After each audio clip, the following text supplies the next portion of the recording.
An American traveler was detained at a European airport for smuggling. Not drugs. Not weapons. Cheese. He kept arguing that it was legal where he came from. He said, "It's food. I bought it legally. I didn't know I needed permission." The officer didn't raise his voice. He just asked, "Did you declare it?" The man said no. Because in his mind, laws existed to stop criminals, not tourists with good intentions. That's when he learned something most travelers don't. Outside your country, your intentions don't matter. Your compliance does. And that misunderstanding between freedom and structure is why Americans keep colliding with foreign laws around the world. Americans don't hate foreign laws. They just assume those laws forgot to include them. Everywhere they go, they ask the same question. Okay, but what if I don't agree with it? So let's see. What happens when freedom runs into the fine print of the planet? My father is a police officer in Switzerland. He stopped an American driver who had parked halfway across a pedestrian crossing. My dad explained that blocking a crosswalk comes with a heavy fine. The tourist smiled and said, "I was only here for 5 minutes." My dad replied, "So was the law." The American laughed. Right until the ticket printer started. In his mind, laws exist to prevent chaos, not to inconvenience him. I work as a guide in a national park in Chile. An American couple ignored signs clearly banning drones in the reserve. When I stopped them, the man said, "But this is public land." "We're the public." I told him, "It's protected land. You're the threat." He frowned, like I'd just rewritten the dictionary in real time.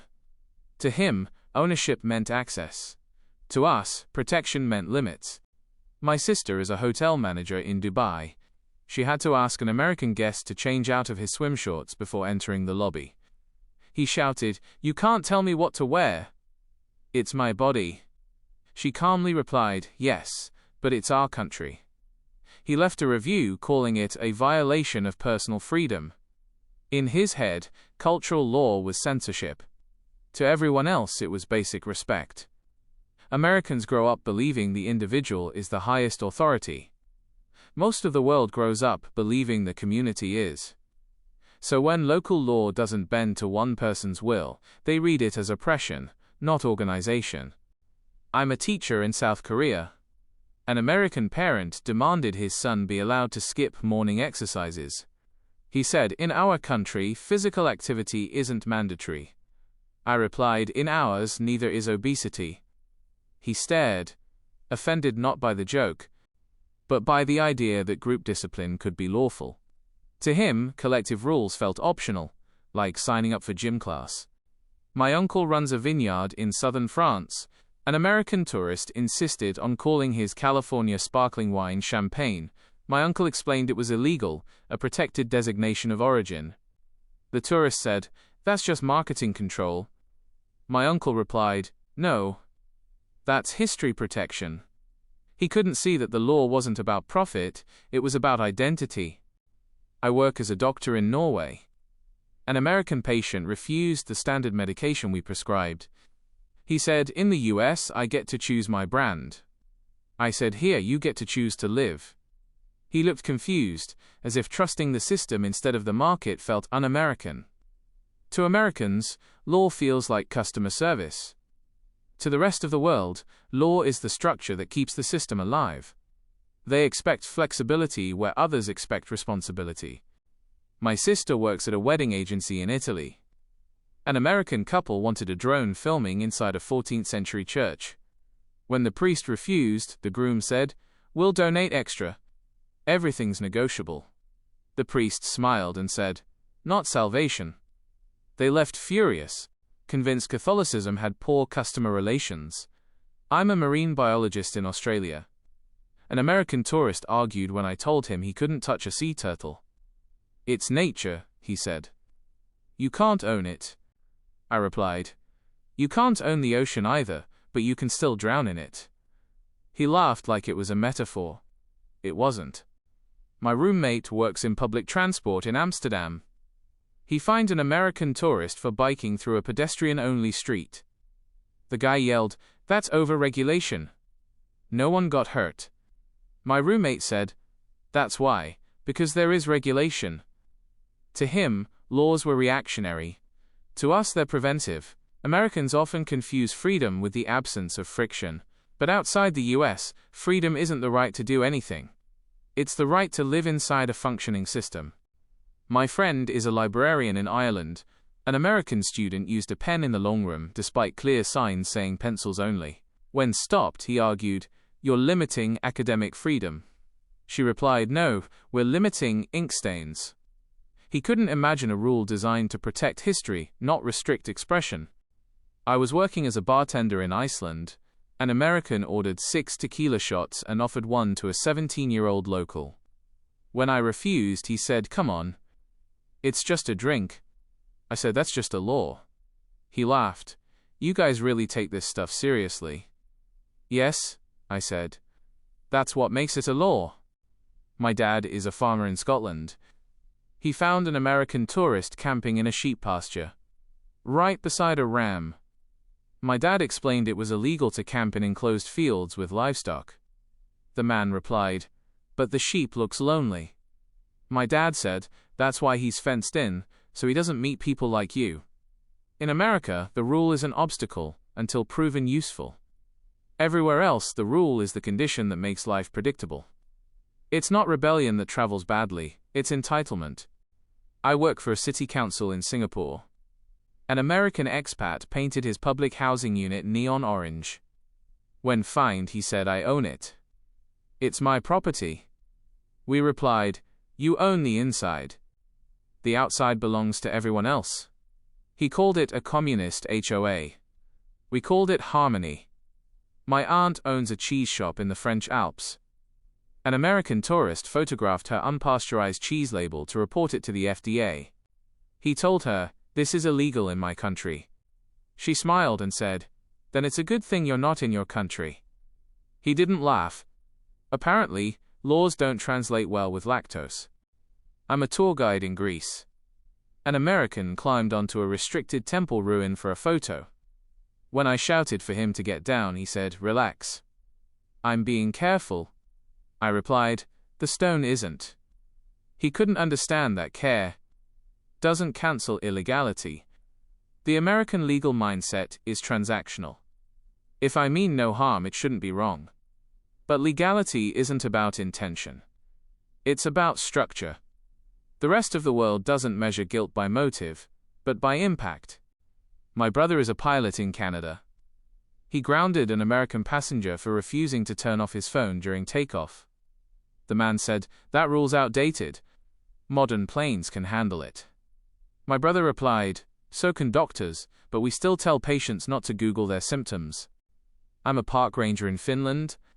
An American hiker ignored a fire ban and started roasting marshmallows. When fined, he said, "It's a cultural tradition. You can't ban culture." I said, "We're banning forest fires, not desserts." He called it anti-American discrimination by nature. My cousin is a lawyer in Japan. Her American client tried to countersue a landlord for emotional distress. She explained, "Japan doesn't recognize such claims." He said, "But that's how you win in court." She replied, "Not here. Here, you win by being right, not loud." When Americans face systems that can't be argued, negotiated, or monetized, they feel powerless. Not because they're oppressed, but because the rest of the world doesn't speak legalese for feelings. My neighbor works in customs in Kenya. An American tourist arrived with a bag full of animal bones for a research project. He had no permits. When detained, he shouted, "This is for science. I'm advancing knowledge." The officer replied, "So are we, about smuggling and control." I'm a flight attendant in Germany. An American passenger refused to fasten his seatbelt before landing. He said, "It's my life. My risk." I replied, "It's our fine." He sighed. "Your rules are exhausting." I smiled. That's how we stay alive. Americans don't usually mean to disrespect other countries.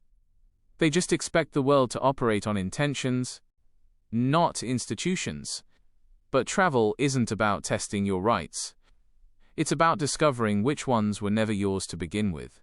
Sometimes maturity isn't asking, why does this rule exist? It's admitting, maybe it exists for a reason. My mum is a doctor in Canada. An American tourist came into the ER, demanding immediate treatment for a mild cold. She explained they treat critical cases first. He snapped, "But I have insurance." She said, "So does everyone." He looked stunned, as if universal healthcare was a personal attack on his individuality. I'm a museum guard in Egypt. An American visitor tried to touch a mummy's coffin to feel the texture. When I stopped him, he said, "Relax. I'm gentle." I told him, "So was time until you arrived." He argued the no touching sign was just a suggestion for children. Apparently, 1,000 years of preservation law was merely a parenting guideline. My brother drives a taxi in London. He picked up an American passenger who refused to wear a seatbelt in the back seat. When told it was the law, the man said, "I'm an adult. I take responsibility for my choices." My brother replied, "So will my insurance company by taking my license." The man muttered, "This country is obsessed with control." No. Just with not cleaning your blood off the seats. I'm a chef in Japan. An American customer tried to tip me 10,000 yen and was offended when I politely declined. He said, "It's a reward for good service." I replied, "Here, good service is required by law, not purchased with guilt." He frowned. In his world, generosity proved character. In ours, restraint proved respect. My friend is a mail carrier in England. An American new to town yelled at him for not delivering mail on Sunday. He shouted, "Amazon promised 2-day shipping." My friend said, "Amazon isn't God." We rest. The man threatened to report him to corporate. He didn't realize that here, the Sabbath still outranks customer support. I worked as a barista in Sweden. An American customer refused to clear his tray. He said, "I'm paying for service." "That's your job," I replied. "And paying taxes is yours." "That's society." He blinked, confused, like we were speaking two different dialects of capitalism. My cousin works airport security in Israel. He stopped an American who became angry over the screening questions. "This is invasive," the man said. My cousin replied, "That's the point." "You're profiling me," the man added. My cousin smiled. "We profile everyone. That's equality." I'm a train conductor in Germany. An American passenger was fined for boarding without validating his ticket. He said, "But I bought it." I replied, "You also have to activate it." He frowned. "That's double work." I said, "That's German efficiency. 2 steps that prevent 10 problems."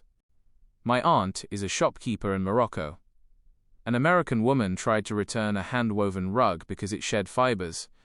My aunt said, "It's made from sheep." The woman replied, "You should have a quality law against that."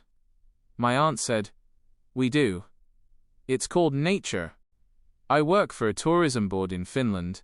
An American influencer was fined for driving a snowmobile across a reindeer path. He said, "You're killing tourism." I replied, "You're killing reindeer." He called it bad for the brand. I said, "So is manslaughter." Americans often experience foreign laws as personal attacks. But those laws weren't written about them. They were written before them. Where they see control, others see coordination. Where they see limits, others see trust. You're not meant to bend a rule. You're meant to learn how to live inside it.